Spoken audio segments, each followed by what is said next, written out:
क्या नरेंद्र मोदी इस देश के सबसे कमजोर प्रधानमंत्री हैं? क्या भारत के प्रधानमंत्री अमेरिकन राष्ट्रपति डोनाल्ड ट्रंप के चाटुकार हैं? क्या भारत अमेरिका को खुश करने के लिए काम करता है? और क्या डिप्लोमेसी में हमारे डिप्लोमेट्स को हाथ जोड़ना, अमेरिका के सामने गिड़गिड़ाने के लिए मजबूर किया जाता है? ये सवाल आज पूरा विपक्ष ही नहीं बल्कि पूरी दुनिया पूछ रही है कि प्रधानमंत्री नरेंद्र मोदी जब जब किसी राष्ट्र अध्यक्ष से मिलने जाते हैं तो क्या वो खुद उनसे समय लेकर जाते हैं या उनको बुलाया जाता है? क्योंकि अगर वो खुद जाते हैं तो इसमें 140 करोड़ देशवासियों की, भारत की बहुत बड़ी बदनामी है जो अंतर्राष्ट्रीय स्तर पर आज हम करा चुके हैं। दरअसल अमेरिकन राष्ट्रपति डोनाल्ड ट्रंप ने अपनी एक प्रेस वार्ता में कहा कि नरेंद्र मोदी आजकल उनसे बहुत ज्यादा खुश नहीं है, लेकिन वो उन्हें खुश करने की लगातार कोशिश करते रहते हैं। प्रधानमंत्री नरेंद्र मोदी ने डोनाल्ड ट्रंप के दबाव में 68 अपाचे खरीदे अमेरिका से और यह कहा कि सर, क्या मैं आपसे मिलने आ सकता हूं? इसका मतलब यह हुआ कि वो डोनाल्ड ट्रंप को खुश करना चाहते थे उनसे ट्रेड डील करके, और टैरिफ घटाने के लिए भारत चाइना की तरह कोई स्टेप नहीं उठा रहा बल्कि अमेरिका के पांव दबा रहा है, उसके सामने गिड़गिड़ा रहा है। अब सवाल यह है कि जब चाइना डोनाल्ड ट्रंप के खिलाफ एक्शन ले सकता है, उसको घेरने की कोशिश कर सकता है, और अमेरिका को चीन के खिलाफ बहुत सारे कदम उठाने पड़ते हैं वैश्विक स्तर पर, तो क्या भारत जो कि 140 करोड़ लोगों का देश है, जो इतनी बड़ी अर्थव्यवस्था है, तीसरे नंबर पर हम पहुंचने वाले हैं, तो क्या हमारे सामने कोई और विकल्प नहीं है बजाय इसके कि हम अमेरिका के पांव दबाने लग जाएं, उसके सामने हमारा प्रधानमंत्री गिड़गिड़ाने लग जाए?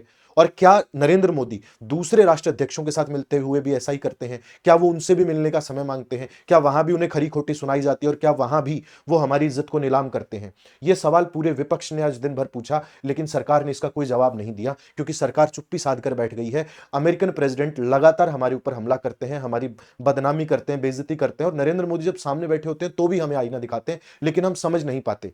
क्यों? क्योंकि हम ना तो दूसरे खेमे में हैं और ना पूरी तरीके से अमेरिका के साथ हैं। हमने बहुत कोशिशें की अपने इतिहास में, वो मैं आपको दिखाता हूं, वो 4 इंस्टेंसेस जब डोनाल्ड ट्रंप ने हमारी बेइज्जती की, और ऐसी कौन सी मजबूरी है उसको भी समझने की कोशिश करते हैं कि भारत कुछ नहीं बोलता है। चीन लगातार अमेरिका के खिलाफ रोज कुछ ना कुछ कार्रवाई करता है, उसके सोने के भाव को गिराने की कोशिश करता है, उसके डॉलर को खत्म करने की कोशिश करता है, उसकी ट्रेड डील्स को तबाह करने की कोशिश करता है, उसके ऊपर बैन लगाता है। भारत क्या कर रहा है? भारत गिड़गिड़ा रहा है अमेरिका के सामने, और अमेरिकन प्रेसिडेंट खुले में ये कहता है कि मोदी मुझे खुश करने की कोशिश कर रहा है। जब हम अफगानिस्तान में लाइब्रेरी बनाते हो तो कहता है कि ये तो चिंदी भर पैसा भारत ने दिया है अफगानिस्तान को। साथ ही जब फोन कॉल नरेंद्र मोदी, ऐसा कहा जाता है कि डिनाई कर देते हैं डोनाल्ड ट्रंप की, तब भी सरकार की तरफ से कोई बयान नहीं आता।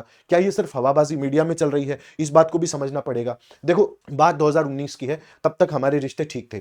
भारत में नमस्ते ट्रंप किया जा रहा था, अमेरिका में हाउडी मोदी किया जा रहा था, दोनों के बहुत गहरे संबंध थे। यहां से आप देखो तस्वीरों में पाओगे कि दोनों गर्मजोशी से पूरे क्राउड के सामने हाथ उठा रहे, अंतर्राष्ट्रीय मंचों पर साथ होने की बात करते हैं। लेकिन ट्रंप एक नई स्ट्रेटजी अपना रहे हैं जिसको ब्लो हॉट ब्लो कोल्ड कहा जाता है, कि एक बार मित्र बन जाओ, एक बार शत्रु बन जाओ, अगला समझ ही ना पाए कि हम किस तरफ हैं।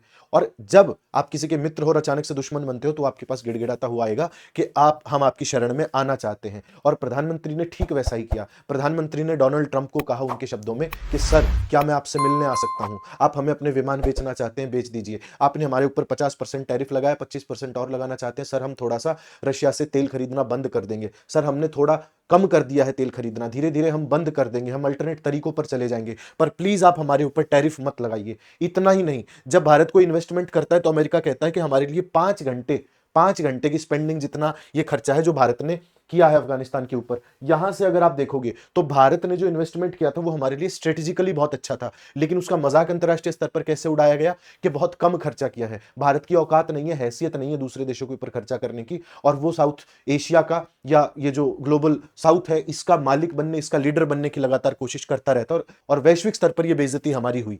साथ ही एक बार की बात है, जब ट्रंप के साथ नरेंद्र मोदी बैठे हुए थे प्रेस वार्ता में, वहां पर एक रिपोर्टर ने सवाल पूछा डोनाल्ड ट्रंप से, तो उन्हें समझ में आ गया। उसके बावजूद उन्होंने ये कहा कि इतना खराब एक्सेंट है, मुझे तो कुछ समझ में ही नहीं आया। ये बेइज्जती दरअसल उस रिपोर्टर की नहीं थी, उस पत्रकार की नहीं थी, ये बेइज्जती भारत की थी, क्योंकि भारत के प्रधानमंत्री डोनाल्ड ट्रंप के सामने बैठे हुए थे और उनको आईना दिखा रहे थे कि मैं तुम्हारे सवाल का जवाब देना, तुम्हारी लैंग्वेज को कुछ नहीं समझता और तुम इसी लायक हो। ह्यूमिलिएटिंग उन्होंने बयान दिया था वहां पर। अब सवाल यह है कि भारत की क्या मजबूरी है? हम ऐसा क्यों सुनते रहते हैं? क्यों अमेरिका के चरणों में जाके हमें बैठना है? क्यों हमारा प्रधानमंत्री कुछ बोलता नहीं है? डोनाल्ड ट्रंप लगातार कोई बयान देके पीछे हट जाता है, हमारी तरफ से कोई बयान नहीं आता। वेनेजुएला में जो हुआ उस पर भी हमने कोई स्टेटमेंट नहीं दिया। अमेरिका ने जो कार्रवाई की उसमें एटलीस्ट हम यूएन में तो सवाल उठा सकते थे। चाइना और जो यूरोपियन ब्लॉक है उसने सवाल उठाया, हमने क्या किया? कुछ नहीं किया, हम चुप्पी साध जाते हैं। हमारी सरकार दरअसल इतनी कमजोर और प्रधानमंत्री इतना डरपोक हो गया है कि वो डोनाल्ड ट्रंप के सामने मुंह ही नहीं खोल सकता। 140 करोड़ लोगों को सरेंडर करवा दिया है उस आदमी ने। अब देखो कॉन्फ्लिक्ट क्या है, डोनाल्ड ट्रंप क्यों ये बकवास करता है? सबसे बड़ा उसका जो कारण है वो रशियन ऑयल है। हमारी सरकार ने हमें समझाया कि जी हम बहुत ज्यादा रशियन ऑयल खरीद रहे हैं, जिसके कारण अमेरिका ने हमारे ऊपर टैरिफ लगा दिया है। वो टैरिफ पूरे देश को भुगतना पड़ रहा है, हम भुगत भी रहे हैं, हमारे व्यापार को नुकसान हो रहा है। और डोनाल्ड ट्रंप ने कहा कि भर भर के पैसा आ रहा है, करीब $700 मिलियन पैसा अमेरिका के पास टैरिफ से अभी आ गया या आने वाला है। ये स्टेटमेंट डोनाल्ड ट्रंप ने दिया था। अब हमें रशियन ऑयल से क्या मिला? हम तो कह रहे हैं कि जी हम रिफाइन करके इसको यूरोपियन कंट्रीज को बेच रहे हैं, उससे पैसा आ रहा है। उससे हो क्या रहा है? ना तो हमारी सर्विसेज सस्ती हो रही है, ना हमारे लिए माल सस्ते हो रहे हैं, ना इंपोर्ट सस्ता हो रहा है, ना एक्सपोर्ट हमारा बढ़ रहा है। हम आम आदमी को इससे क्या मिल रहा है? आम आदमी को मिल रही है बेइज्जती अंतर्राष्ट्रीय स्तर पर। दूसरा, सरकार कहती है कि कमर्शियली हमारी कुछ मजबूरियां हैं जिसकी वजह से हम जवाब नहीं दे सकते। और वो आप यहां से देख सकते हैं कि यूएस के साथ हम अपना ट्रेड सरप्लस में करते हैं, यानी कि उसको एक्सपोर्ट ज्यादा करते हैं और उससे इंपोर्ट कम करते हैं, जिसके कारण हमारा ट्रेड सरप्लस है और अमेरिका के साथ जो व्यापार हो रहा है उससे हमें फायदा हो रहा है। लेकिन आम आदमी को क्या फायदा हो रहा है? कुछ नहीं। जो व्यापारी वर्ग है उसका मुनाफा अपनी जगह, सरकार टैक्स पाती है, और टैक्स कहां चला जाता है टैक्स का पैसा ये कोई नहीं जानता। आम आदमी को सिर्फ मिलते हैं बयान। और सरकार कहती है कि 50% जो इंडियन गुड्स हैं वो अमेरिका को हम ज्यादा सप्लाई करेंगे आने वाले सालों में, इस बढ़े हुए टैरिफ के बावजूद भी। उसके अलावा हम उनको प्लीज करना चाहते हैं। सरकार का स्टैंड क्या है कि हम उन्हें प्लीज करना चाहते हैं, क्योंकि बेसिकली एक ट्रांजैक्शनल रिलेशनशिप है। डोनाल्ड ट्रंप कल को नहीं रहेंगे, तब अमेरिका में कोई और राष्ट्रपति आएगा, उसके साथ हमारे टर्म्स अलग होंगे। तो हम बेसिकली, हमारी जो स्ट्रेटजी है वो ये है कि हम वेट कर रहे हैं कि डोनाल्ड ट्रंप प्रेसिडेंट पद से हट जाए। और 2 बार से ज्यादा अमेरिका में कोई राष्ट्रपति बन नहीं सकता, उसके बाद ट्रंप बनेगा नहीं, तो कोई और आएगा, उसके साथ हम बेहतर तरीके से डील कर लेंगे। हम बस उसको सी थ्रू करना चाहते हैं कि ये व्यक्ति चला जाए, तब तक जैसे रिलेशन है वैसे ही पड़े रहने दो। और ये जो ऑयल सप्लायर हैं भारत के 5 सबसे बड़े, Russia, Iraq, Saudi Arabia, UAE, ये दिखाता है कि रशिया का जो प्रोपोर्शन है वो डबल है इराक और सऊदी अरेबिया से। इसका मतलब हमने कोई 1 आउंस भी अपने तेल का नहीं घटाया है जो हम रशिया से लेते थे। लेकिन डोनाल्ड ट्रंप दबाव बना रहा है, डोनाल्ड ट्रंप हमें इस बात के लिए शर्मिंदा कर रहा है कि अगर तुमने तेल खरीदना बंद नहीं किया तो हम तुम्हारे ऊपर टैरिफ लगाएंगे। इसका साधारण सा सोल्यूशन ये हो सकता है कि आप रशिया से ऑयल खरीदना बढ़ा दो, जितना नुकसान आपको टैरिफ से हो रहा है उतना आप ऑयल से पूरा कर लो, और जो लोग वहां पर हैं वो डील करेंगे ट्रंप से। ऐसी भी खबर आई कि हमारे डिप्लोमेट्स को बेग करने के लिए, प्लीड करने के लिए और जी हजूरी और चाटुकारिता करने के लिए मजबूर तक किया गया है, उनसे माफी मांगी गई है अमेरिकन डिप्लोमेट से भारत के द्वारा। इसके अलावा डोनाल्ड ट्रंप लगातार ऑपरेशन सिंदूर का हमारे से क्रेडिट लेता रहा कि मैंने भारत और पाकिस्तान की लड़ाई रुकवा दी। भारत कुछ और सच्चाई कहता है कि हमने अमेरिका के न्यूक्लियर ठिकानों का पता लगा लिया था, हम तो उन्हें मारने ही वाले थे, उनके ऊपर हमने नजदीक मिसाइल मार दी इसलिए अमेरिका बीच में आ गया। आपने कभी पार्लियामेंट में तो खड़ा होकर ये कहा नहीं। आपने कभी ये तो कहा नहीं कि अमेरिका इसलिए बीच में आ गया क्योंकि उसकी न्यूक्लियर फैसिलिटी वहां पर थी। कभी आपने बयान नहीं दिया। मीडिया के जरिए बेसिकली आप एक नैरेटिव चलाते हो, मीडिया उस नैरेटिव को बनाता है, उसे बचाता है। ऑफिशियली आपकी हिम्मत नहीं होती कि आप 2 लाइन का स्टेटमेंट दे सको कि डोनाल्ड ट्रंप कोई नहीं है दुनिया में, भारत एक संप्रभु देश है, डोनाल्ड ट्रंप का हमारे ऊपर कुछ नहीं है, व्यापार बंद करना है आज कर दे, हम उससे नहीं डरते, हम रशिया के साथ मिलकर व्यापार करेंगे या जो हमें इज्जत देगा उसके साथ व्यापार करेंगे। इतने कमजोर प्रधानमंत्री आज तक भारत ने अपने इतिहास में नहीं देखे। 1971 की बात है, अमेरिकन फ्लीट भारत की समुद्री सीमा में आ चुका था, उसके बावजूद हम नहीं डरे, हमने बांग्लादेश को अलग कर दिया पाकिस्तान से। आज क्या हालत है? वहां से वो राष्ट्रपति मूर्खों की तरह रोज कुछ न कुछ बोलता है और इधर से हमारी सरकार चुप्पी साध के बैठ जाती है, बस मीडिया में नैरेटिव चलाती है कि हमने अमेरिका को आंखें दिखा दी, लेजर वाली आंखें दिखा दी, या हमने मुंह तोड़ जवाब दे दिया, दांत खट्टे कर दिए, सीना चौड़ा कर दिया।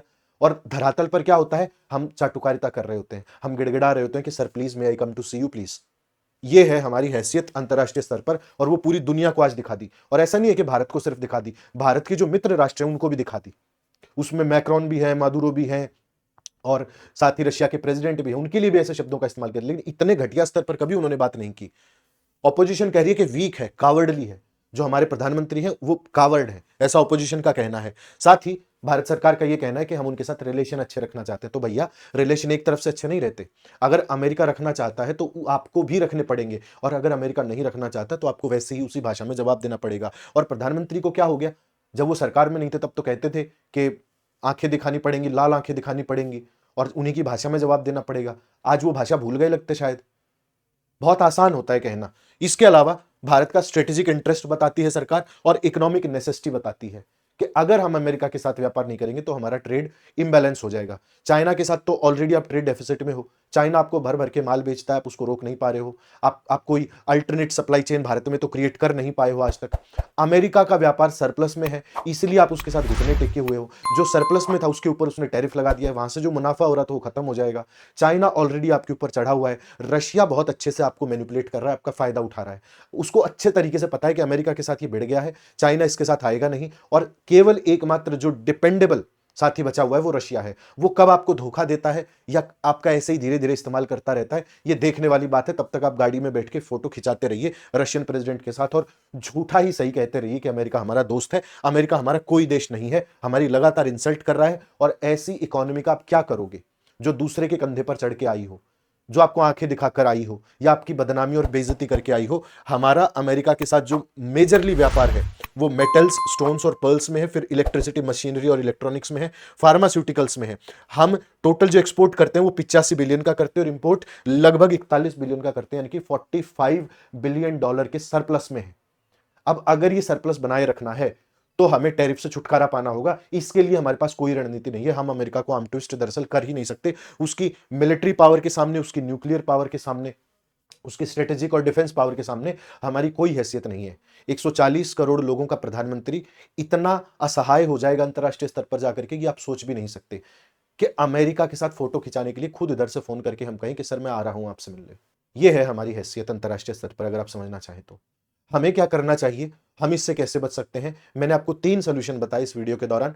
अमेरिकन सप्लाई चेन को डाइल्यूट करिए, डाइवर्ट करिए। चाइना से आने वाला जो सामान है, जो ट्रेड डेफिसिट हमारा है, उसको सुधारिए। और रशिया के साथ अपने स्ट्रेटेजिक टाइज को और ज्यादा मजबूत करिए, ताकि अमेरिका को पूरी रूप से लग जाए कि हमने भारत को खो दिया है। जब अमेरिका को लगेगा कि हम भारत को खो रहे हैं, तब वो खुद आपके पास डिप्लोमेटिक चैनल से आएंगे आपके साथ रिश्ते सुधारने के लिए। उसके अलावा आपके पास कोई चारा नहीं है।